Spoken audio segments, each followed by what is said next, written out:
Hi guys, let me fix my camera. Okay, this is better. Hello, this is Alex Tomaszewska. Good to see you here. When you join, let us know if you can hear me and where you're from and what time you're joining. I'm doing an interview today with Madeleine Black and she is awesome at joining Facebook Lives. So basically, she's going to be very soon in.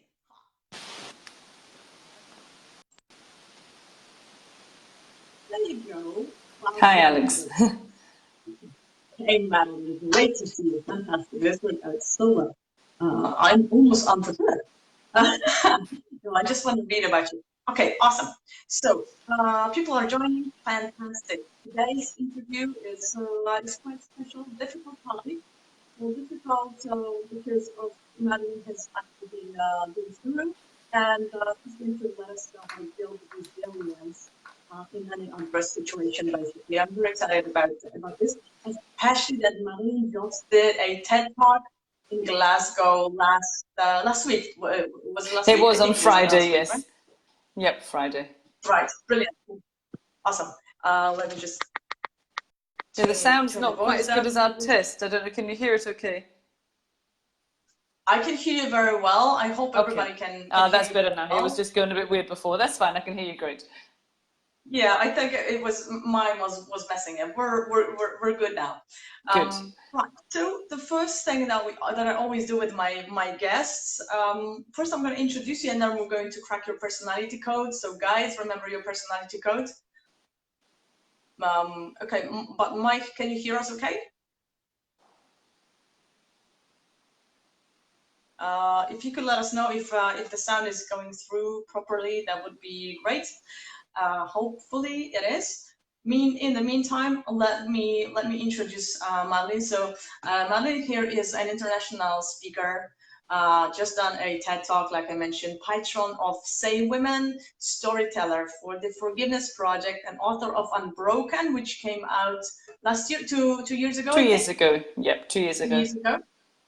And a psychotherapist. And she's got an unusual personal story which she uses to inspire and motivate others. She chose to forgive the two men who gang raped her at 13 years old, and she shares her story for many reasons, and she teaches people how to become more resilient. So that's what we're going to be talking about today. And to start off, first of all, thank you for meeting with me, taking the time off your schedule. I'm super excited that we're just doing this after your TED Talk. This is awesome. And your personality code is NABK, which means that the big part of you is the nurturer. And the second big part of you is the action taker, which probably allowed you together to forgive the young men who for what they did, and also take action to become a speaker, right? And a psychotherapist. And then the last two are blueprint and knowledge, and we'll see how these traits of Madeleine's personality show up through her life. Okay. So without further ado, you're going to do most of the talking now. Okay. My first question to you, let's start with the most difficult part.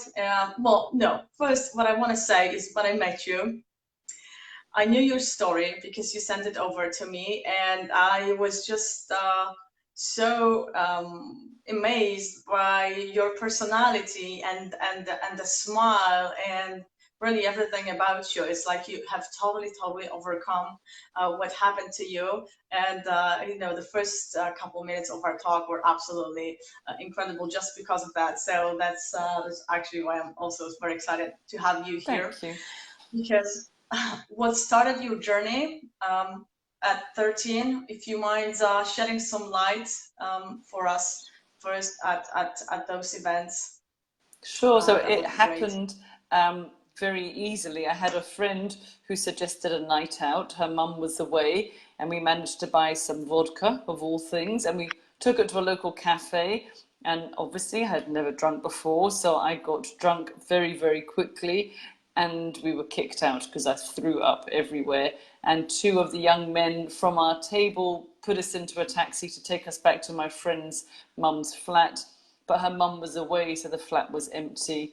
And I just thought that they were there to take me out of the clothes I'd been sick in, but it became very clear that they were there for something else. And they put us into separate rooms, and then they both proceeded to rape and torture me for about 4 to 5 hours. And then, so your friend, so that was your friend's mother's apartment, correct? Yes. Yep. Yes. And I think you mentioned, I don't remember the details of that story. They were very, very violent. They were, And you yes. also had no idea what was going on with your friend, right? And how to get out of there. So how did you manage to get out of that apartment in the end? Well, when they were finished, they put me back in the bed and they left. So we woke up the next morning and we both just decided to clean up the flat. I had a bath and scrubbed my body till it was red raw, and then we decided not to speak about it and we went our separate ways. And the following day we went back to school as if nothing had happened. And you never told anybody about this? Not at the time, because one of the last things that one of them said to me was that if I told anyone, he would come back and find me and he would kill me. And you know what? I believed him. So did you ever see them again? I saw one of them. One of them actually lived next door to another friend. He was her neighbour. But they were sons of diplomats. They were just in London for maybe like a couple of years. And I never saw the other one again. Right. So, and then your friend, you used to be friends, and then afterwards you separated. And No, you never we stayed were friends at together. school, but I've never really heard from her since I've left school. And no one, even with social media, has found her. So I don't know what happened to her or where she is. Right. Okay. So how did the next years look like for you? And not so great. Really, I know now that what we can't speak about, it has to come out somehow. So I developed an eating disorder. I was used drugs and alcohol to numb out. I had so many fears, phobias, anxieties. I attempted suicide. I had about 3 months in a children's psychiatric ward. And I just started to rebel. My behavior was really off the wall. I was very promiscuous. Whatever my parents said do, I would do the opposite. Or, yeah, I really shut down. I numbed out, stopped eating, stopped speaking, stopped behaving. Stop speaking. It was pretty much for about 3 years, I didn't say much. So when was who was the first person that you actually spoke to about it? How did it come out? Because that's important. That's what you're trying to do now, right? You're trying to get people to speak about these things, like you mentioned. To find their voice. So it was after one morning when I was sneaking home late. My mum is waiting for me, and she's just very angry, and she's saying to me, well, don't you realize the danger you're putting yourself in with this behavior? But I couldn't find my voice to tell her, so I wrote a note and I left it on my pillow. And when I came back, from school, they asked me if it was true, and I obviously said yes. So they called my friend, but my friend said, no, it didn't happen like I said it had. And my mum was also very insistent I didn't go to the police. My dad wanted me to go to the police, and my mum was very quiet. So in that moment, I thought, well, my friend has betrayed me and my mum doesn't believe me. So my first attempt at trying to say what happened didn't really go very well. And did you then go to therapy? Not then, no. I went away for a year because my behavior was getting really bad, and I went to Israel for a year, and near to the end of my year is when I met my husband about 35 years ago, just a few years ago. Yeah. And so what was your breakthrough point at which you started really talking about it and taking care of yourself and doing your personal development? You probably went to therapy in the meantime. What had to happen for you to open up? Yeah, I think when I met Stephen, he was the first man that I really felt safe with, and I knew that I could trust him. And I just think with his love, he's very grounded and sensible, connected. I just saw that actually that I was lovable, because my opinion of myself was so low at that point. Couldn't understand why he'd want to be with me. But slowly over time, I learned that I was lovable and I could give love back in return. And then I could slowly start to learn to like myself or even love myself one day. And it was really, for me, the turning point was once we got married. I told him I would never become a mum, because I thought giving birth was just going to be like being raped again. And I thought, I can't do that. I was so terrified of the idea. But we were away on a beach in Thailand. I remember the exact moment. And we've been married 2 or 3 years. And he said, well, how about starting a family? And I was just ready to say no. You know why I can't do that. But then I thought, well, if I never become a mum, then they've won. I'm still handing them all their power and control over me. And I thought, I don't want that anymore. So I decided my best revenge would be to become a mum and to live my life as well as I possibly can. So now I have 3 girls. So I managed to get past that. But it wasn't so simple as just becoming a mother. Motherhood didn't really heal me. I realized that we can convince ourselves that we're okay, that we're really fine. But actually, I was in denial of lots of things, because I had a lot of fear. Fear was my friend for years. And it was really when my eldest daughter, Anna, turned 13, when I was just bombarded with memories and nightmares and flashbacks, that I went back to therapy again to really... I wanted to go to get rid of the memories. I was a rubbish client. I wanted him to take the pictures away. But I realized actually once and for all, I was going to have to face all the pictures and all the memories. Otherwise, they would never leave me. But apart from talking therapies, I've done body therapies, alternative therapies, so many different things. Because for me, it's great to talk. It really is, because you have to give it oxygen. Otherwise, it's trapped inside. But it's, yeah, when the memories came back, I couldn't trust my mind. I thought I had made it all up, because I worked for women's organisations for years. I worked at Women's Aid, Rape Crisis, and I thought, I've just heard loads of other women's stories. How do I know I haven't digested all of their stuff? So I went I went for therapeutic massage the first time, and I could hear this person crying and shouting and kicking and screaming, and then I realized all the sounds were coming from me. It was me on the table making that noise. And then I saw how, whilst I couldn't trust my mind, I could trust my body. I could not make my body respond like that if I didn't want it to. So that really helped me. All the body work and all the therapeutic, just the different therapies. Right, so the variety which takes care of your body, possibly your spirit as well, in that section. And yes, so for me, really, my journey has been about getting back into my body and remembering all the memories, because on that night I literally left my body and I never really felt back in. I felt like I was a house, but I had no furniture inside. I never felt connected or grounded. I just felt out. I just felt empty for a long time. So the journey has been getting back in, feeling connected, grounded into the planet. Right, and that took you many, many, many years. I think that's the way we build the resilience. When these bad things happen to us. That's very common, right? To go into, like, within minutes, possibly, or hours, you can go into a place in your head where you just stay forever. And it wasn't even a place in my head. I mean, I literally left my body, so I was watching the scene on the ground, and I was also sitting on top of the wardrobe at the same time. So it was an out of body experience. And I think if I'd stayed in, then I would have died. I don't think my body could have taken it, or my mind. So I think when there is extreme trauma, it's the only way to survive is to get out of the way. So I was like an observer during the event.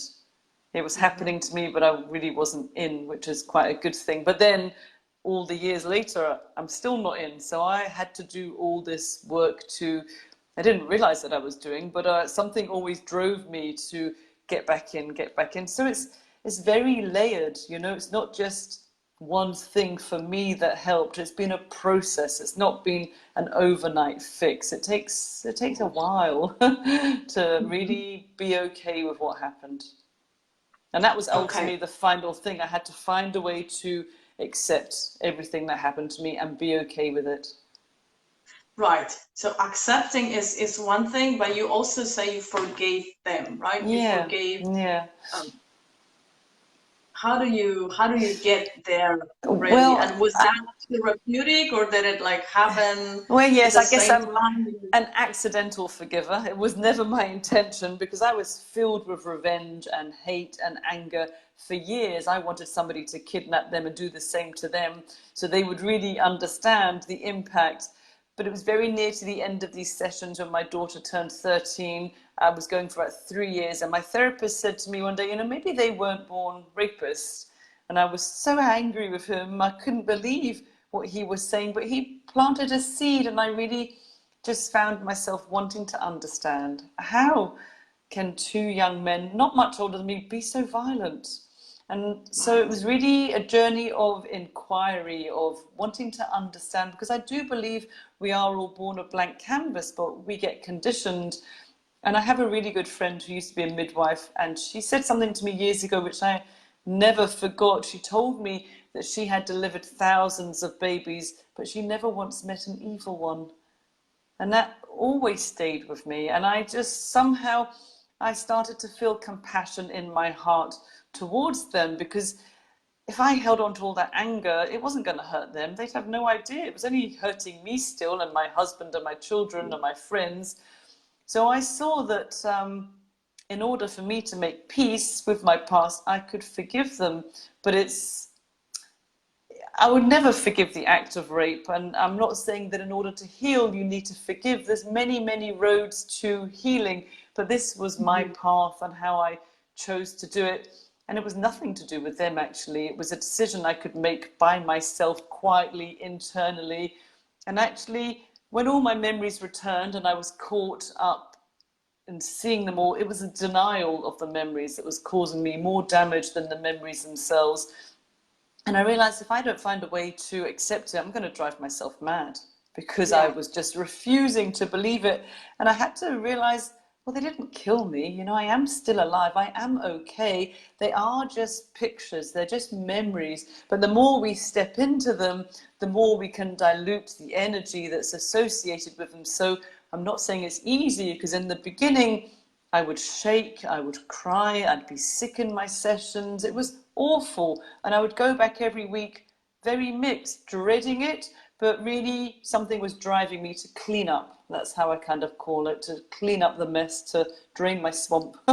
So something always drove me just to self-improve, self-improve, self-improve. And I guess when I learned to be steady with everything that was happening, that's when the resilience came in, with the acceptance and the understanding and the forgiveness.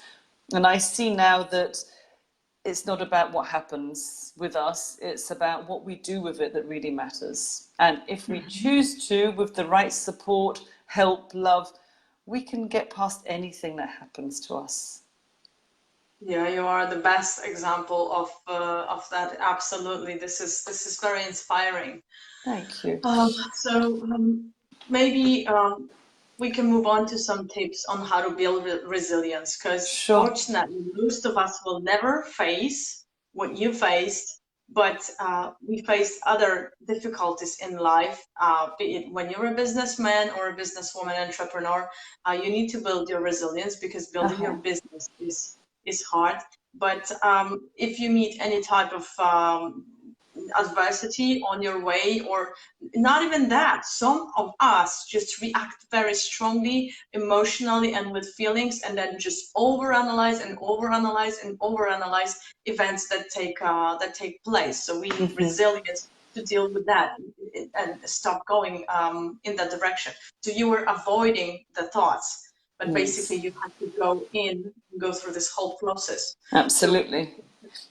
my question would be, how do we build this resilience so that when next time Yeah. something bad happens, not evil but bad, so that we don't lose our energy staying on that topic and just move on? I guess to What can we me, do to it's prepare about maybe? being honest. It's not running from the feeling, it's not denying it, it's being with it, but staying as steady as you can in it. So it's like being calm in the storm, or being a really good surfer. You know, you're going to get knocked down off your board, but can you get back on your board and carry on surfing?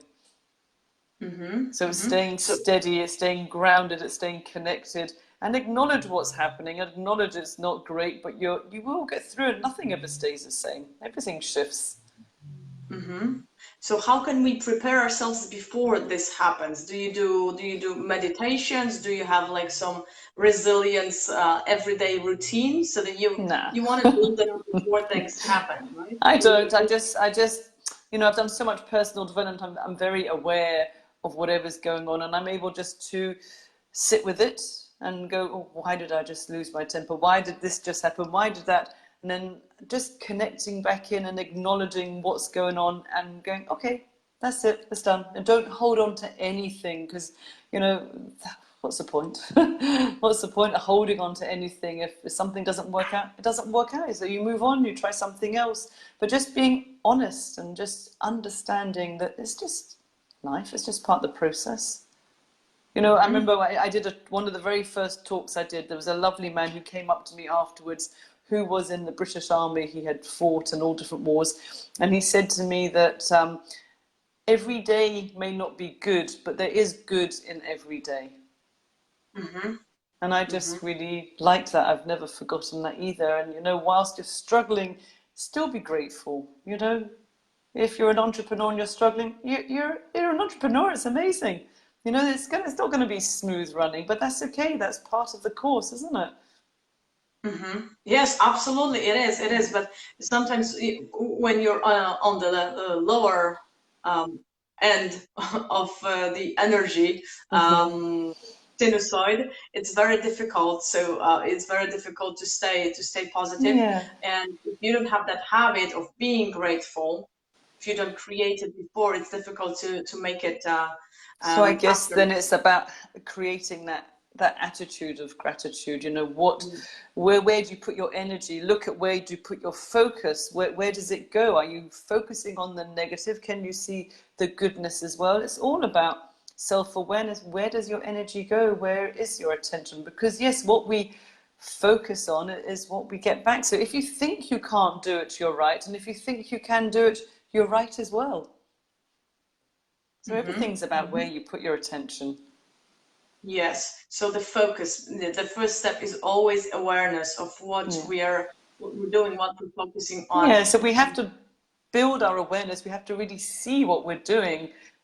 Sometimes we can't catch ourselves when we're in it. It's only afterwards you go, oh, I did that thing again. And then slowly you can start to see yourself in it, and then get to a stage when you think, oh, I was just about to do that thing I always do. And that's when you know you've got it, when you can actively make a decision not to go down the patterns that we normally do, or the habits, or the same path.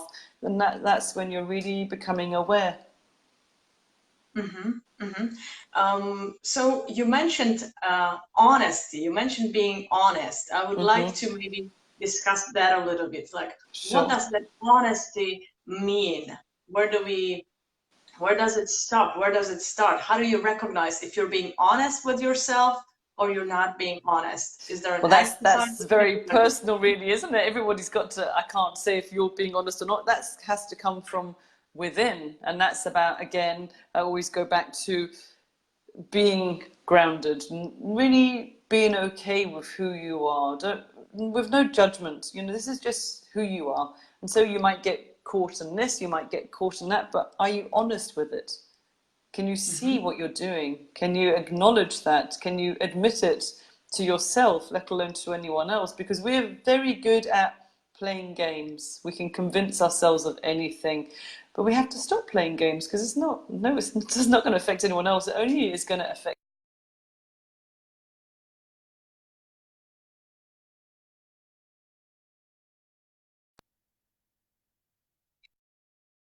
it with you. I guess we get a sense in our gut.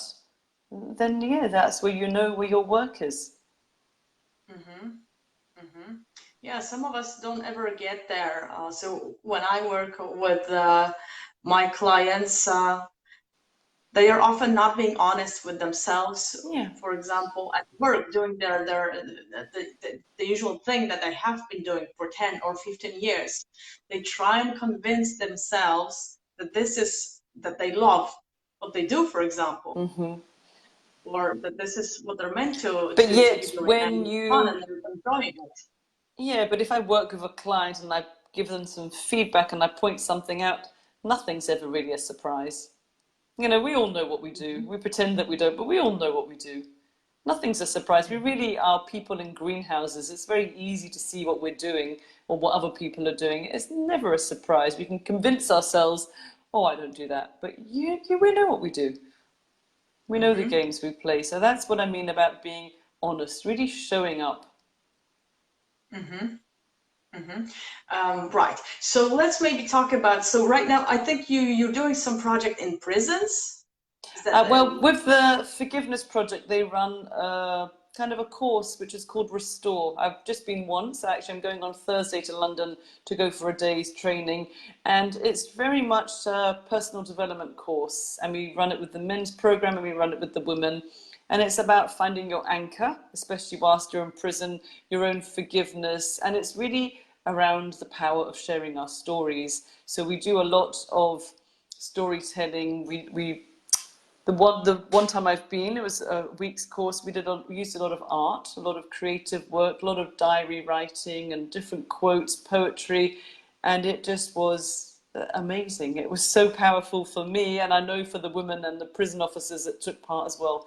They said it was so amazing. So they often have somebody like me that has a story, and I will share my story, and it's just like a domino effect. Then everyone else will slowly start to share their story, to really, I guess when we say it out loud, it changes something. It really shifts something. We don't ever force anyone to say their story, but we can, when we own our story, then we're more anchored as well.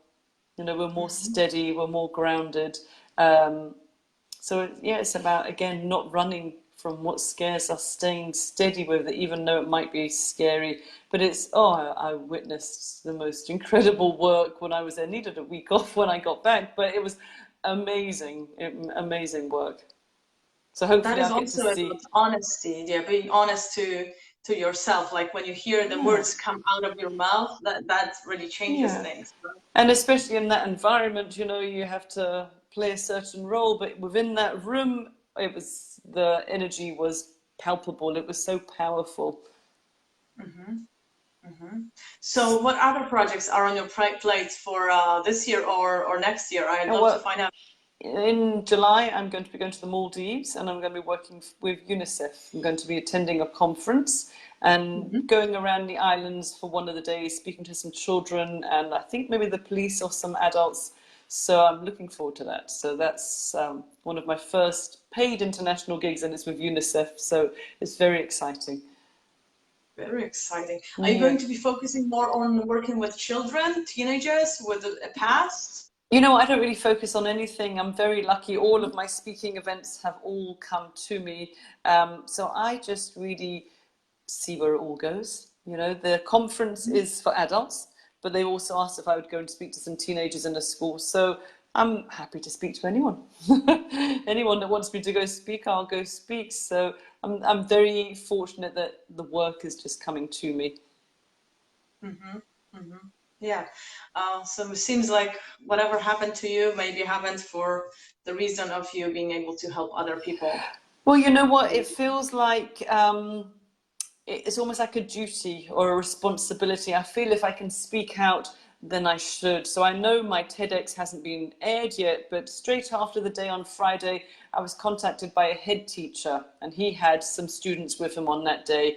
And he told me that there was a young girl who, moments after she heard my talk, told one of the teachers there, amongst 2,000 people, that she was raped 3 years ago. And he's now taken her to the police and they've reported it and she's getting support. He said, if she hadn't heard me, I doubt she ever would have told anyone. So Hmm. I see the power that comes when we share our stories. If I can stand there with no shame and, you know, look fairly normal from a healed place, that I want it to inspire hope for other people, that they have nothing to be ashamed about, and to see that you can get to a place one day where you really will be okay. So that is my purpose. That's what's driving me all the time, to help people to find their voice, to end the shame, the silence and the stigma. And with that one young woman that day, to me, if it does nothing else, that's fine. That's all I needed to do. Yeah, the shame. There's definitely a lot of shame in Yeah, which stops us from sharing, from being absolutely. ourselves, and from growing.